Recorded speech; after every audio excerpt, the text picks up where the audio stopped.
അനന്യനായ ഗുരുവിനെ ശിഷ്യൻ എങ്ങനെ തിരിച്ചറിയാൻ സാധിക്കും? കഴിയില്ല, ഒരു തരത്തിൽ കഴിയില്ല. അപ്പൊ പിന്നെ ഇത് പഠിച്ചിട്ട് എന്താ കാര്യമുണ്ട്? ഒരാൾ ആർക്കാണ് ശിഷ്യനാവുന്നത്, ഗുരുവാവുന്നത്? ഒരാൾ ആർക്കാണ് ഗുരുവാവുന്നത്? ശിഷ്യന്. ശിഷ്യം പ്രതി ഗുരു. ഗുരുവും ശിഷ്യനും ബസ് കയറിയാൽ കണ്ടക്ടർക്ക് അയാൾ ഗുരുവല്ല, യാത്രക്കാരനാണ്.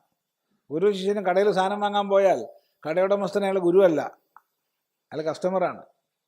അപ്പം ശിഷ്യനാണ് ഗുരുവാവുന്നത്. അപ്പോൾ നമുക്ക് ഉത്തമ ശിഷ്യനാവാം. ഗുരുവിനെ അളക്കാനോ ഗുരു ശ്രോത്രിയനും ബ്രഹ്മനിഷ്ഠനുമാണോ എന്ന് അറിയാൻ ഒരു വഴി നമുക്കില്ല. എന്നാൽ ഉത്തമ ശിഷ്യന് വേണ്ട ഗുണങ്ങൾ നമുക്ക് ആർജിക്കാം. അങ്ങനെ നമ്മൾ ഉത്തമ ശിഷ്യനായാൽ ഒരു സംശയമില്ല, ഉത്തമ ഗുരുവെ ലഭിക്കും. അല്ലാതെ വേറെ ഒരു വഴിയുമില്ല. എന്തെങ്കിലും വഴി ആർക്കെങ്കിലും അറിയിച്ചാൽ പറഞ്ഞു തന്നോളൂ, ഒരു വഴിയില്ല.